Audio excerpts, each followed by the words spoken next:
Jadu kan ada juga kan. Itu Maya Cik Icok nampak tanda tangan lu. Ibu Cik Icok. Anjak semua jangan dipuprok. Amin ya Allah. Tes satu suara itu. Tes satu.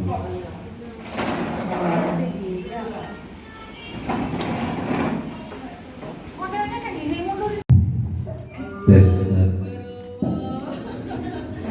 Sekali kecilin ya Pak, boleh ya? Tes satu. Tes satu dua suara itu. Tes satu dua bisa ya. Tes satu dua suara itu.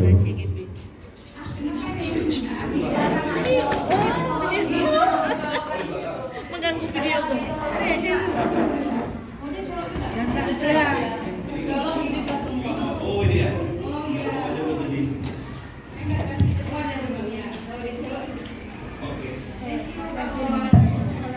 Tes satu dua dimohon kepada ibu-ibu untuk registrasi dulu ya.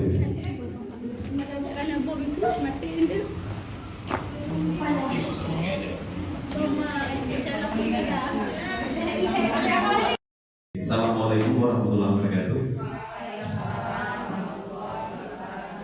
Alhamdulillahirabbil alamin wassalatu wassalamu ala asyrafil anbiya'i wal mursalin wa ala alihi washabihi ajmain. Puji dan syukur kepada Allah Subhanahu wa taala yang mana Allah selalu melimpahkan rahmat kepada kita semua. Terus selawat berikan salam kita hantarkan kepada Nabi besar Muhammad sallallahu alaihi wasallam yang telah merubah pola kehidupan kita dari alam kebodohan ke alam berilmu pengetahuan, dari alam jahiliyah ke alam Islamiyah. Yang saya hormati kepada Ibu Kepala Sekolah SD Negeri 1 Kota Banda Aceh, Ibu Asri SPD MPD. Yang kami hormati kepada Ibu Wakil Kepala Sekolah SD 1 Banda Aceh. Yang kami muliakan kepada peserta diseminasi budaya positif SD Negeri 1 Banda Aceh. Untuk terlaksananya kegiatan kita semua, mari sama-sama kita membaca hamdalah dulu. Membaca hamdalah kita mulai. Alhamdulillah. Rabbana atina fid dunya hasanah wa fil akhirati hasanah wa qina adzabannar. Amin amin rabbal alamin. Selanjutnya kita memintakan kepada Ibu Kepala Sekolah untuk memberikan penguatan dan dan kebijakan untuk kegiatan kita, di mana nantinya Ibu Kepala Sekolah memberikan penguatan kepada kita semua, khususnya kepada kami yang CGP Angkatan 11 SD Sekas Banda Aceh. Di sini nanti kami ada bertiga Ibu, ada saya sendiri Ridwan SPD MSI, ada Ibu Zahia SPD, dan ada Ibu Sabrina SPD. Untuk penguatannya kami mintakan kepada Ibu Kepala Sekolah. Kepada Ibu Kepala Sekolah kami persilakan dengan segala hormat.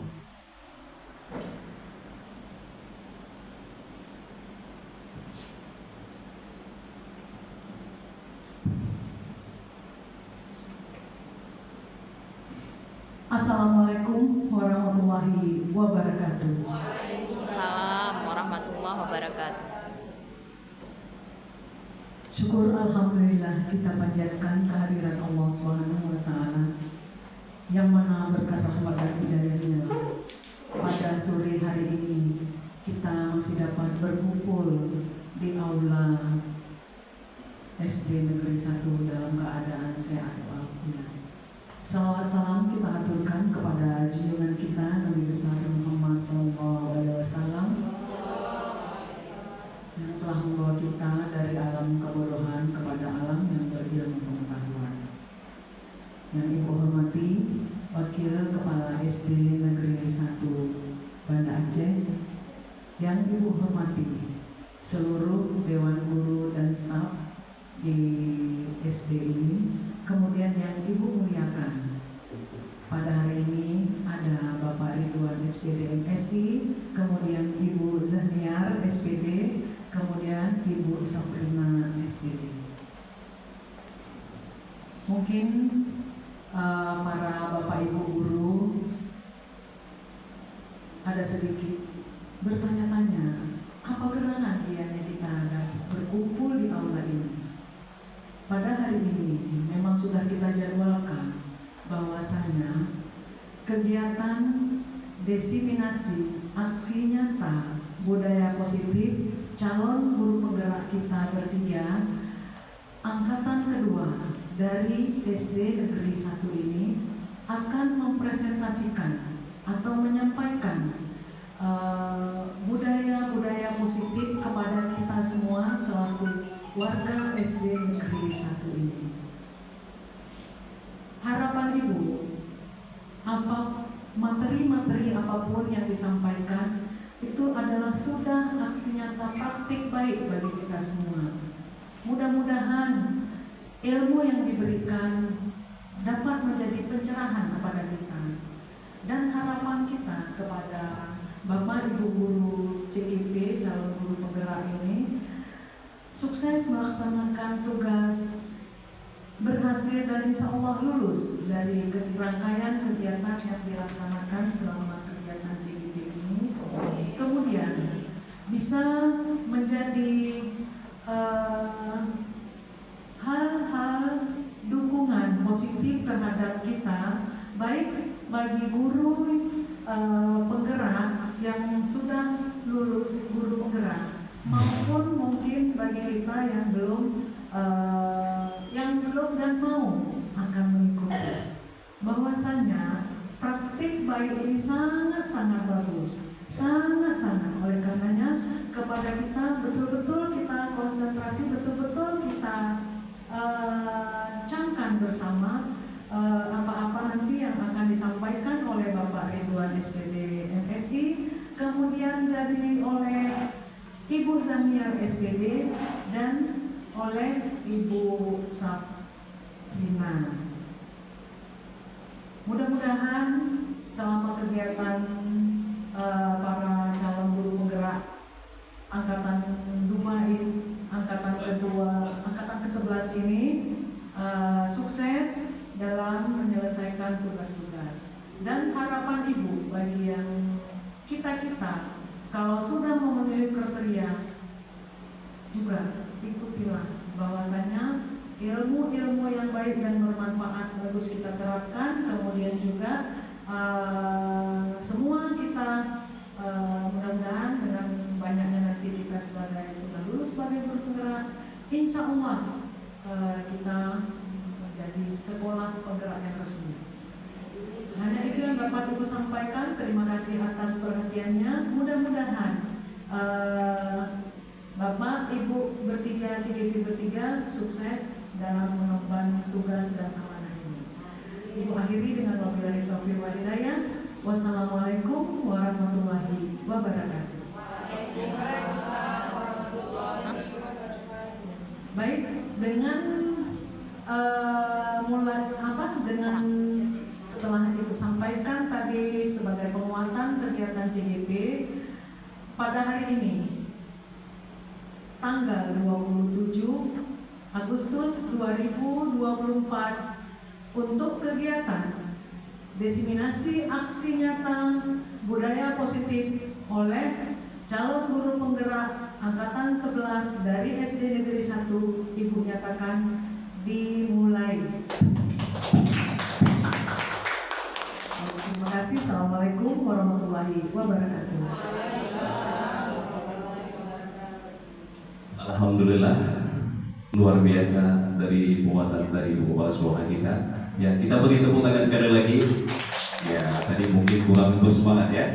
Alhamdulillah. Oke, mungkin saya melanjutkan terus yang sudah disampaikan oleh Ibu. Kita minta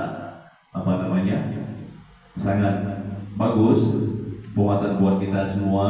Mungkin nanti bisa selanjutnya ada kader-kader lain yang bisa mengikuti seperti yang ingin kami buatkan di sini. Oke. Selanjutnya kita masuk ke materi yang pertama, ya. Di sini saya sendiri sebagai pembuka tadi.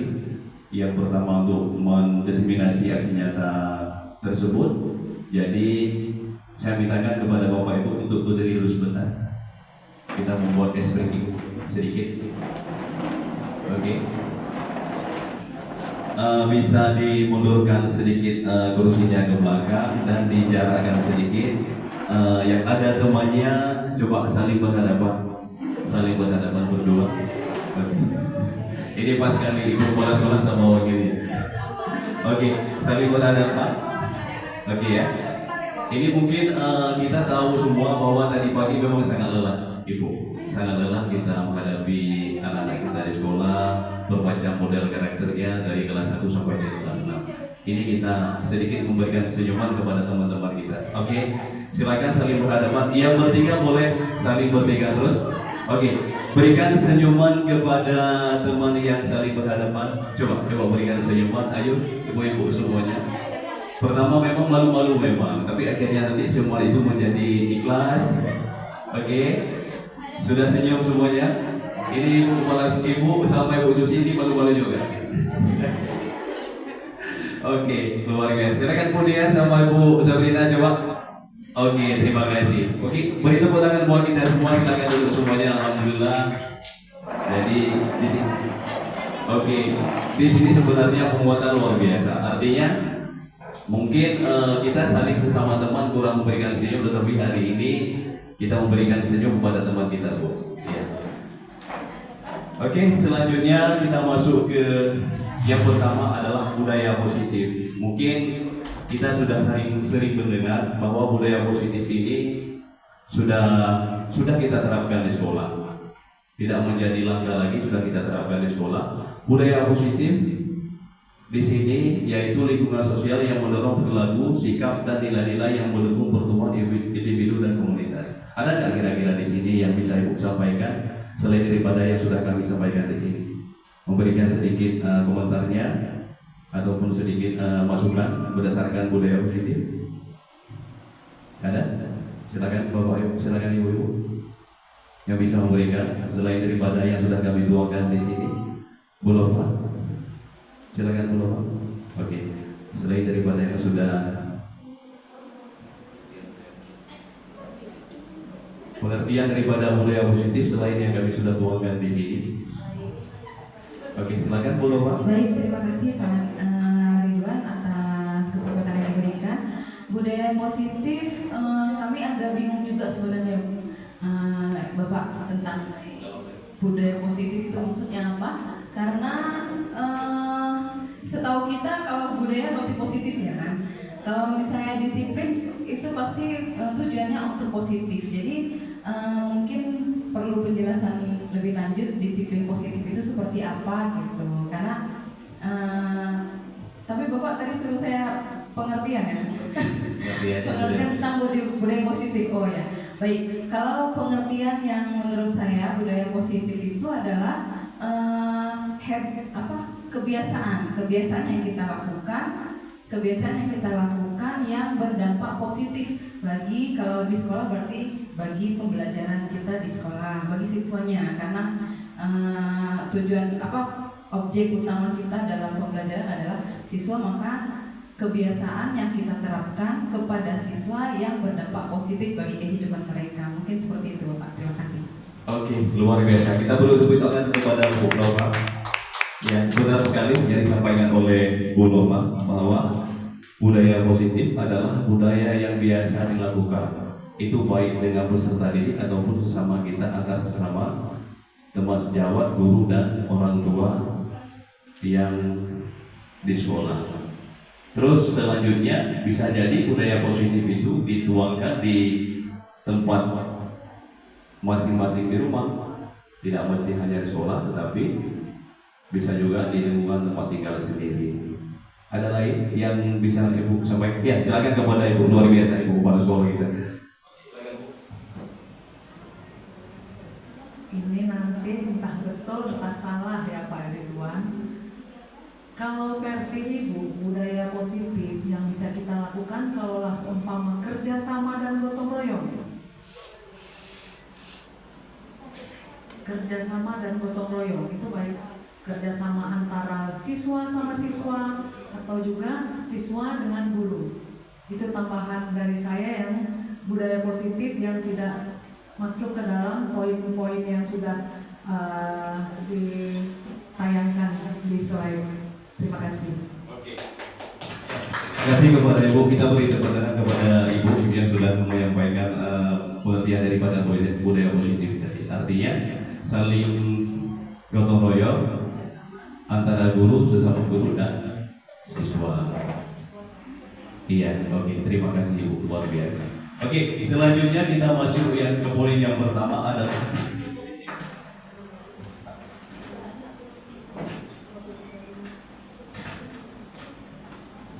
Oke, disiplin positif ini ada nggak kira-kira yang bisa memberikan pengertiannya?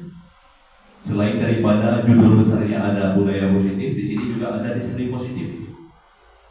Ayo, Ibu, kira-kira siapa yang bisa memberikan pengertian daripada disiplin positif? Bu Susi? Oke, silakan Bu Susi. Baik Pak Iwan, terima kasih atas kesempatannya. Menurut saya, disiplin positif itu adalah perilaku yang atau kebiasaan yang bersifat positif dan berdampak positif bagi anak-anak kita. Terima kasih. Oke, terima kasih.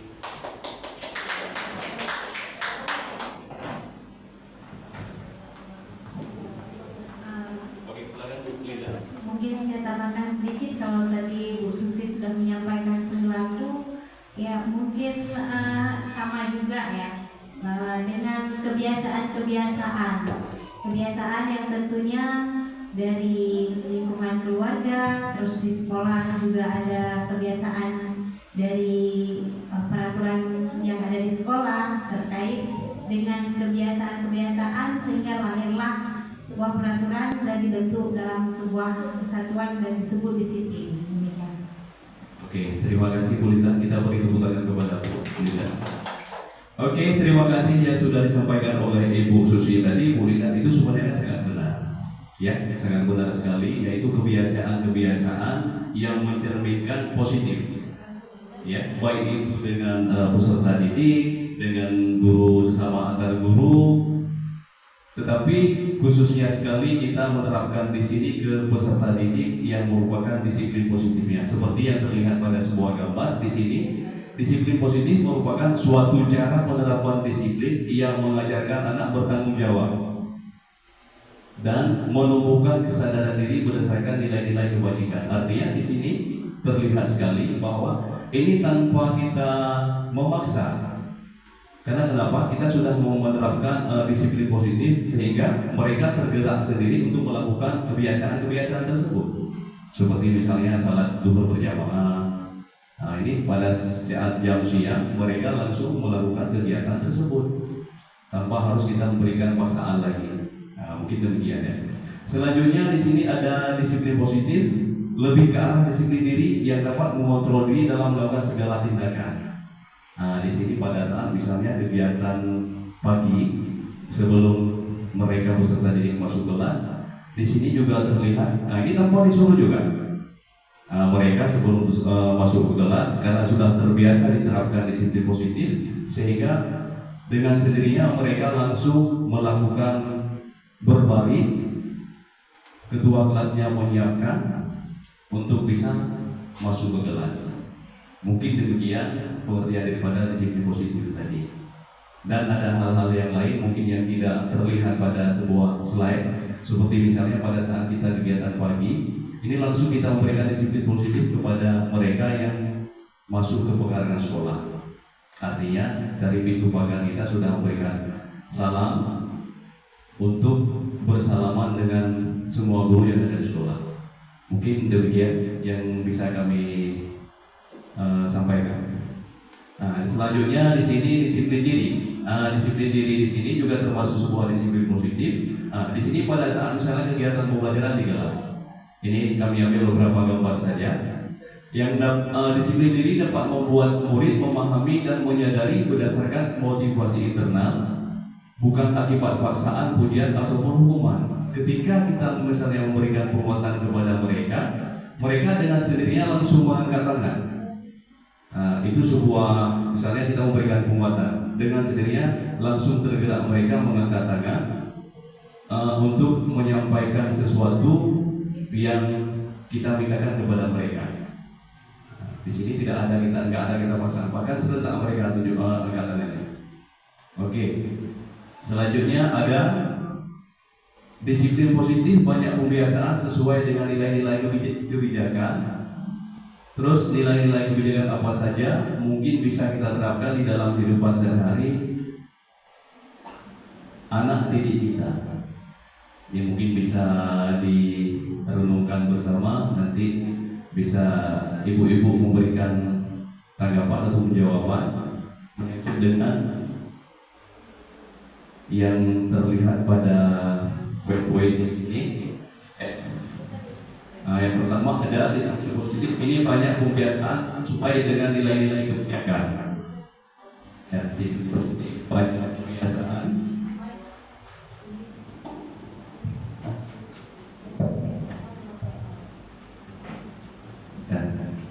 Yang pertama tadi adalah disiplin positif, banyak pembiasaan sesuai dengan nilai-nilai kebijakan. Di sini nilai kebijakan yang bagaimana? Nilai kebijakan, misalnya mereka ingin misalnya pada saat jam belajar mereka ingin ke kamar mandi misalnya. Ke kamar mandi itu salah satu kita memberikan nilai kebijakan kepada mereka pada saat jam belajar. Artinya pada saat mau ke kamar mandi pada pagi hari waktu jam belajar, ini juga sebuah merupakan disiplin positif, dan mereka pada saat keluar itu tidak boleh rame-rame ke kamar mandi. Mungkin bisa dengan cara berantri, nanti masuk satu keluar satu. Jadi ini mungkin nilai-nilai kebijakan dari kita. Oke. Selanjutnya ini kita mengacu pada ke-6 profil belajar Pancasila ini. Di sini ada beriman bertakwa kepada Tuhan Yang Maha Esa dan berakhlak mulia. Selanjutnya ada mandiri, berkebudayaan global, bergotong royong, serta kreatif dan bernalar kritis. Ini yang kita terangkan kepada peserta didik. Oke. Selanjutnya budaya positif yang tadi juga termasuk adalah motivasi perilaku manusia. Apa yang dibutuhkan oleh motivasi perilaku manusia tersebut? Yang pertama, ini ada 3, ibu-ibu. Ada 3. Yang pertama, untuk menghindari ketidaknyamanan atau hukuman. Jadi 3 motivasi perilaku manusia. Misalnya begini. Ketika anak itu berbuat salah, apa yang kita lakukan? Apakah memang langsung kita memberikan hukuman kepada mereka, ataupun dengan cara kita mencari solusi untuk menyelesaikan masalah mereka? Jadi kalau misalnya ini kita terapkan ketiga motivasi perilaku manusia, mereka terhindar daripada kesalahan-kesalahan tadi atau dengan cara memberi hukuman. Artinya begini, ketika mereka melakukan kesalahan, kita menanyakan dulu kesalahan kenapa bisa mereka melakukan kesalahan tersebut. Jadi menanyakan dulu identitas mereka, bahkan kita memberikan penguatan bahwa kesalahan bukan hanya mereka saja yang lakukan, dan peserta lain juga ada melakukan kesalahan-kesalahan. Jadi dengan begitunya kita tidak memberikan hukuman dengan kesalahan mereka yang mereka lakukan. Yang kedua ada untuk mendapatkan imbalan atau penghargaan dari orang lain. Ini juga motivasi juga bagi peserta didik. Kalau misalnya mereka di kelas misalnya, pada saat di kelas peserta didik ini mampu menyelesaikan tugas-tugas ataupun cepat menyelesaikan tugas, kita juga memberikan penghargaan sehingga mereka ini termotivasi. Oke, kita lanjut. Ini mungkin yang selama ini langsung kita terapkan di sekolah dan di kelas kita masing-masing, ibu-ibu. Yaitu keyakinan sekolah atau kelas. Kita bisa melihat apa tujuannya kita menerapkan keyakinan sekolah. atau kelas. Yang dulu kalau nggak salah saya itu dibuatnya kesepakatan. Dari kesepakatan kelas lahirnya sebuah keyakinan kelas. Guru berperan dalam mewujudkan terbentuknya keyakinan sekolah atau kelas dengan adanya kesepakatan antara guru dan murid.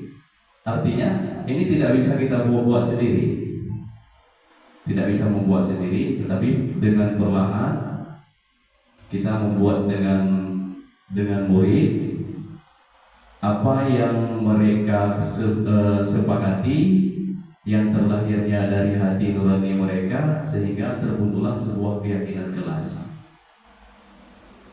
Jangan nanti kita membuat maunya kita sendiri tanpa kita menanyakan kepada mereka. Makanya kita berkomunikasi, berkolaborasi dengan peserta didik, lahirnya sebuah keyakinan kelas. Di sini yang sudah saya buat. Yang pertama, keyakinan kelas yang pertama, bekerja sama menjaga kebersihan kelas kita. Artinya, ini mereka yang tuangkan sendiri, sehingga apabila nanti mereka melakukan kesalahan atau pelanggaran, mereka tetap mengacu pada yang sudah mereka sepakati. Jadi yang pertama, bekerja sama menjaga kebersihan kelas. Yang kedua, saling peduli, menghargai dan membantu sama lain. Nah, kalau dulu kita buatnya kesepakatan, sekarang kita ganti dengan keyakinan. Arti keyakinan di sini misalnya begini: kita pada saat posisi di jalan raya, di posisi di jalan raya itu kita mewajibkan pakai helm itu untuk siapa? Untuk kita sendiri ataupun untuk Pak Polisi yang ada di jalan tersebut? Untuk kita sendiri. Tapi kalau misalnya kita pakai helm tersebut untuk Pak Polisi, mungkin terjadinya sesuatu, bahkan Pak Polisi itu hanya mengangkat kita yang korban tadi, akhirnya kita juga mengalami kecelakaan. Berarti menimbulkan sebuah keyakinan itu memakai helm itu bukan untuk Pak Polisi sebenarnya, tetapi untuk menjaga keselamatan kita sendiri. Makanya kita menerapkan kepada peserta didik demikian juga. Menjaga kebersihan kelas itu bukan untuk kita, tetapi lahirnya dari hati nurani mereka bahwa menjaga kebersihan kelas itu memang untuk keindahan kelas bersama. Mungkin demikian Ibu ya. Oke. Selanjutnya ada menjaga dan meletakkan barang sesuai tempatnya. Nah, seperti yang kita contohkan tadi, misalnya barang mereka itu diletakkan pada tempatnya, yang tujuannya diletakkan pada tempatnya tersebut untuk menjaga juga keindahan kelas. Oke, di sini ada keyakinan kelas juga yang sebelah kanan, dan selanjutnya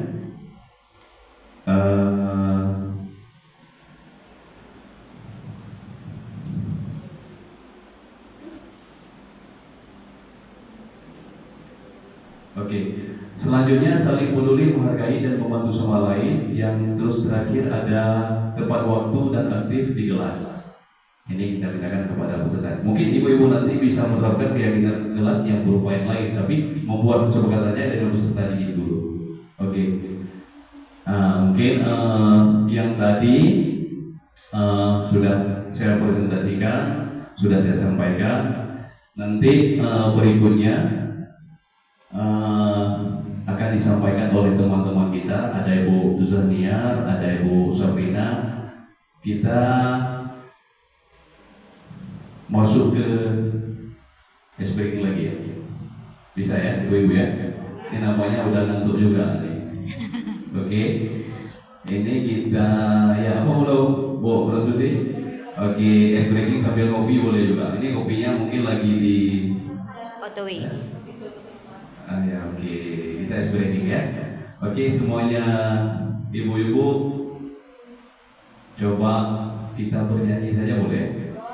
Boleh? Ya Bu. Ya. Ini Ibu, tepuk semangat ya. Oke, ini saya mintakan kepada Ibu Sabrina untuk memimpin sebentar. Oke, silakan Bu Sabrina.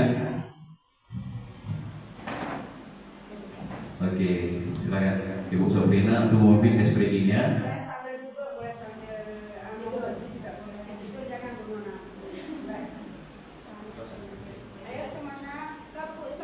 Oke, serentak semua.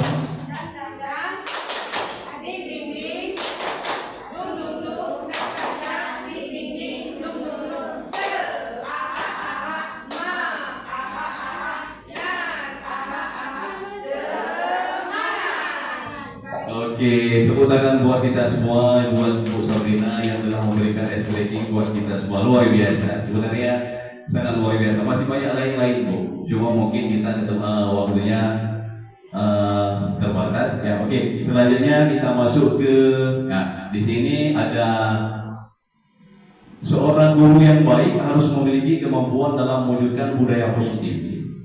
Budaya positif tersebut dapat dijalankan dengan menerapkan konsep-konsep ini seperti ada 6. Yang pertama ada disiplin positif, ada keyakinan kelas, ada 5 posisi kontrol, motivasi hukuman dan penghargaan, kebutuhan dasar manusia, dan segitiga restitusi. Nah, oke, kita masuk ke kebutuhan dasar manusia. Pertanyaannya, ketika seorang murid melakukan suatu perbuatan yang bertentangan dengan nilai-nilai kebajikan atau melanggar peraturan, hal itu sebenarnya dikarenakan mereka gagal memenuhi kebutuhan dasar manusia. Ini yang pertanyaan kepada kita semua. Nah, kebutuhan dasar manusia ada 5. Mereka juga butuh bertahan hidup. Yang termasuk mereka butuh bertahan hidup apa saja? Mereka membutuh makan, membutuhkan minum, tempat tinggal, dan lainnya. Terus selanjutnya, kasih sayang dan rasa diterima. Nah, ini misalnya seperti nanti ada kasus selanjutnya ke depan. Ketika mereka berbuat salah, apa yang mereka harapkan? Apakah memang kita terus menjauhi, ataupun kita mendekati, ataupun memberikan kepada kasih sayang? Yang ketiga ada penguasaan. Penguasaan arti di sini kita masih bisa terima dengan kesalahan mereka tersebut. Mereka ingin kita dekati, tidak memberikan hukuman, tidak memberikan satu apa lagi itu namanya, tidak kita jauhkan.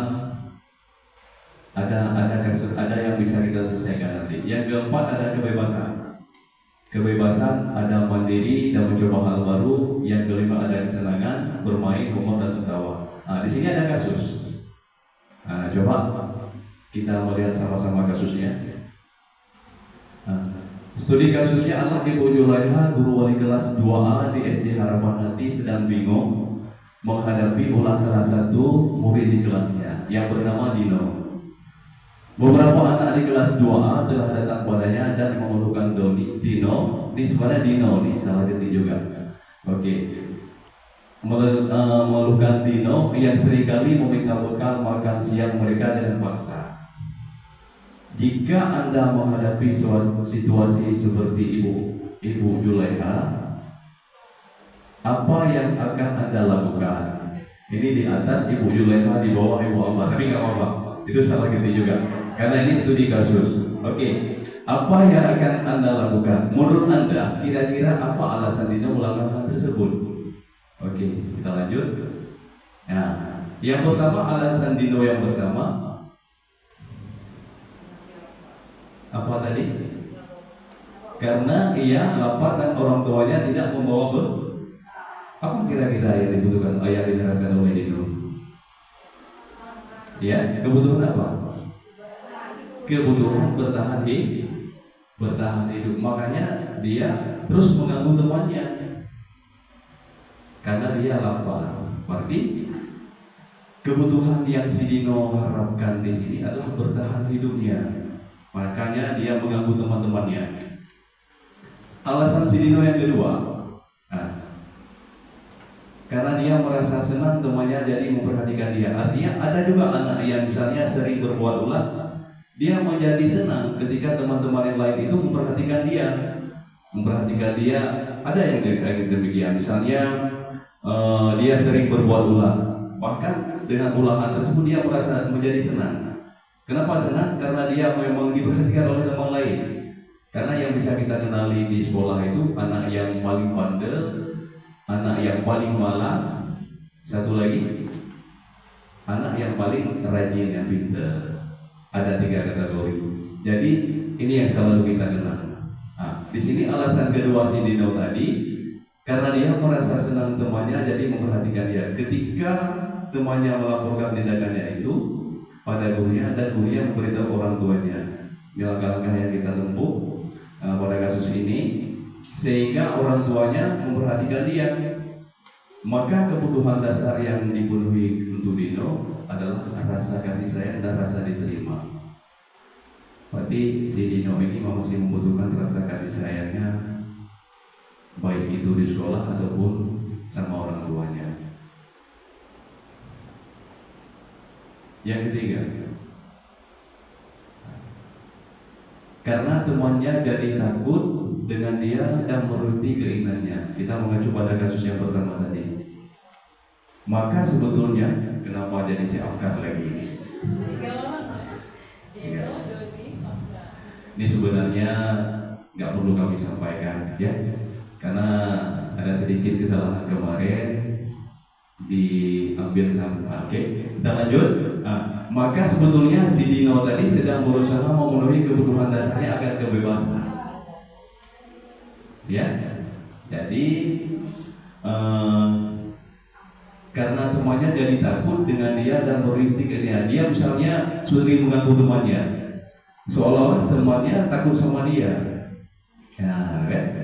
Sehingga kebutuhan dia apa yang pengen si Dino ini? Kebutuhan akan kebebasan. Oke. Ini yang posisi yang kelima, ya. Kelima, posisi kontrol restitusi kita coba kita menghilangkan dulu restitusinya. Kita gunakan dulu posisi kontrol ini.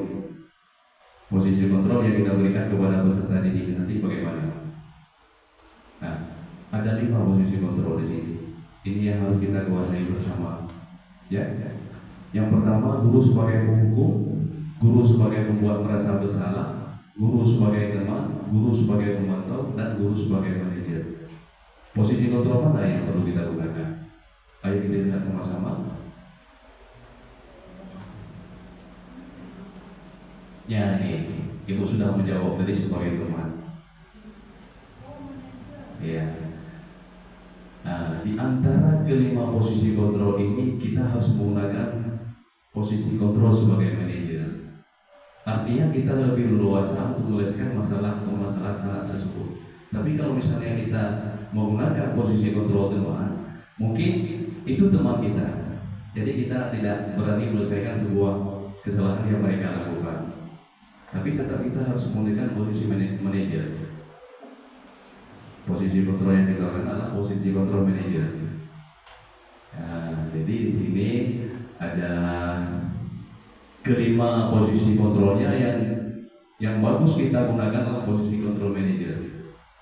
Nah, di sini ada Ibu di tengah, ada Ibu Susi. Ini Ibu sama-sama memakai kacamata, ya. Bu Susi sama Ibu dua-duanya memakai kacamata. Jadi memang terlihat jelas. Iya, langsung terlihat ada kesempatannya. Oke. Nah, untuk menyelesaikan masalah tadi kita menggunakan segitiga ini. Bukan segitiga bermuda, ya, tapi segitiga restitusi. Yang pertama ada menstabilkan identitas mereka dulu. Seperti yang saya jelaskan yang di awal tadi, kita jangan dulu memberikan hukuman kepada anak, tapi kita menstabilkan identitas mereka. Kemarin kenapa mereka lakukan kesalahan? Apa salahnya? Apa penyebabnya? Oke. Yang kedua, validasi tindakan yang salah. Kesalahan apa yang mereka lakukan? Ya, kita melihat dulu seperti kemarin misalnya ada saya selesaikan kasus anak yang tidak memakai atribut lengkap. Saya tanya, saya panggil. Saya tanya, kenapa kamu nggak pakai atribut? Rupanya jawaban mereka, saya baju baru, Pak. Oh ya, baju baru mungkin belum jadi atributnya. Yang satu lagi memang rupanya baju baru dua-duanya. Memang terlihat bahwa mereka itu baju baru dua-duanya sehingga tidak ada atribut. Tetapi kalau misalnya pas kita melihat, kenapa kamu nggak pakai atribut? Oh, ini kamu udah nggak bisa kayak ini gitu ya. Akhirnya mereka tidak sempat menyampaikan apa yang mereka buat. Jadi di sini kita gunakan segitiga ini, menstabilkan identitas mereka dulu, validasi tindakan yang salah, yang ketiga meneriakan keinginan. Arti meneriakan keinginan di sini kita membuat kesepakatan lagi, mengulang lagi kesepakatan kita. Misalnya begini, alumna kita di sekolah kan semuanya kan memakai atribut. Jadi kalau misalnya kamu tidak memakai atribut, kira-kira benar nggak itu? Pasti mereka jawab, oh nggak benar Pak, oh nggak benar Bu. Jadi kalau nggak benar, besok-besok kamu pakai atribut. Nah, jadi kita membuat mereka yakin dengan kesalahan yang mereka lakukan, kita membuat mereka yakin. Dan kita memberikan penguatan lagi. Memang kesalahan itu bukan kamu saja yang lakukan. Mungkin ada teman-teman lain nanti kalau saya dan Bapak periksa ada juga yang salah. Nah, kita juga membangkitkan keyakinan mereka lagi bahwa jangan langsung kita memberi hukuman mereka itu salah. Jadi dengan menggunakan segitiga restitusi inilah, nah, mungkin alhamdulillah kita sudah melakukan, tetapi mungkin kita tidak memberikan namanya. Nah, dalam posisi guru penggerak ini sudah tersebut nama semuanya. Ada segitiga restitusi, yaitu ada 3 tahapan: menstabilkan identitas, validasi tindakan yang salah, dan menanyakan keyakinan.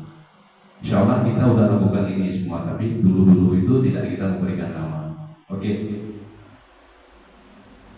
Selanjutnya, di sini kemarin ada saya selesaikan kasus menstabilkan identitas dulu. Ini anak yang terlambat ke sekolah.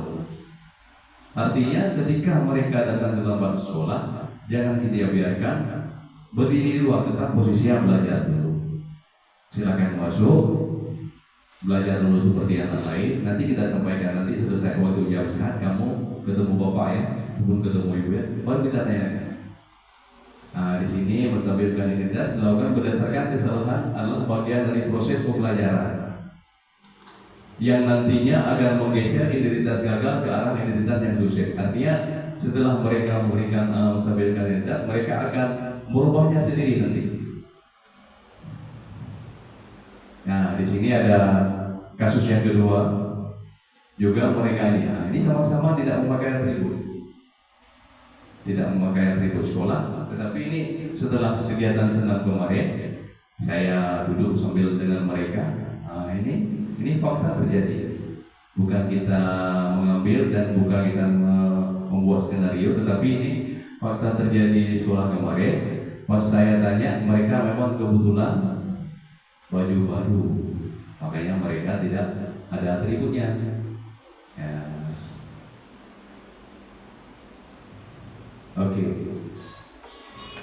Inilah daripada presentasi tadi, maka tercapailah semua implementasi budaya positif sekolah, yaitu ada disiplin positif, keyakinan kelas, 5 posisi kontrol, motivasi hukuman dan penghargaan, kebutuhan dasar manusia, dan segitiga restitusi. Oke, mungkin hanya itu saja presentasi dari kami. Terima kasih. Assalamualaikum warahmatullahi wabarakatuh. Ini mungkin presentasi dari saya yang sudah kami sampaikan. Ada yang perlu Ibu menanyakan kembali? Kita diskusi sekarang. Ya, oke, silakan Bu Loma. Luar biasa. Baik, terima kasih Pak Iwan atas kesempatan yang diberikan. Baik, saya tergelitik seperti sebelumnya saya bertanya kepada Pak Iwan tentang disiplin positif. Nah, jadi setahu kita disiplin itu pasti alasannya positif. Misal kita anak nggak bawa buku. Nah, misal kita anak nggak bawa buku, terus kita membuat mereka agar kedepannya itu membawa buku, maka kita memberikan sanksi, berupa sanksi. Misal sanksinya adalah belajar di luar bisa, atau dia nggak datang, terlambat datang ke sekolah, terus kita memberikan sanksi memungut sampah. Nah kan kalau memungut sampah kan lingkungan jadi bersih Pak, jadi kan positif itu. Nah kalau itu menurut Bapak seperti apa ya Pak? Terima kasih. Terima kasih Bu Nova atas pertanyaan luar biasa pertanyaannya. Boleh ya kita beri tepuk tangan buat Bu Nova dulu yang jadi masukan buat kita semua tadi. Benar sekali yang ditanyakan oleh Bu Nova bahwa setiap yang kita suruh sama peserta didik itu akan membawakan sifatnya positif. Artinya seperti tadi misalnya ketika mereka berbuat salah, kita misalnya suruh mereka itu membersihkan halaman sekolah. Memang efek daripada yang kita suruh itu benar positif. Tetapi di sini mereka sudah merasa bahwa kesalahan mereka itu sudah menjadi penghukum bagi dia. Ya, kita sudah berbuat salah, berarti saya sudah dihukum. Sudah dihukum, mungkin kalau misalnya kepada peserta didik di SD, kita tidak harus seperti itu. Jadi artinya kita selesaikan dulu. Kenapa dia misalnya berbuat salah tersebut? Mungkin karena kalau yang peserta didik di tingkat SD, dengan cara kita selesaikan dulu, kita lihat besoknya bagaimana.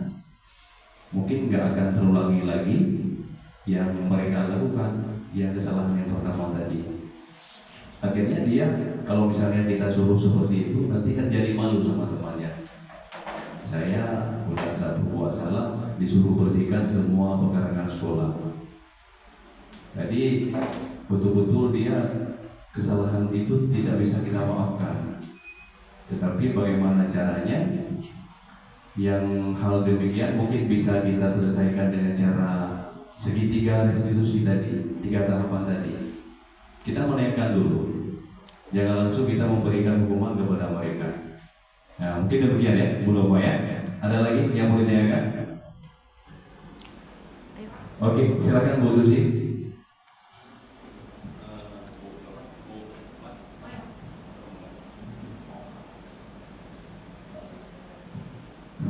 Terima kasih atas kesempatannya Pak. Saya sedikit mau bertanya tentang keyakinan kelas. Apakah keyakinan kelas dengan peraturan di kelas itu sama? Karena selama ini yang kita lihat di kelas terpampanglah peraturan kelas, bukan keyakinan kelas. Ya, terima kasih.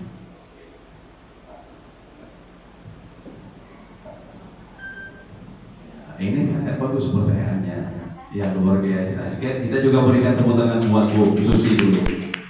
Benar Bu Susi. Kalau dulu kita membuat sebuah peraturan di sini artinya ini peraturan yang kita buat.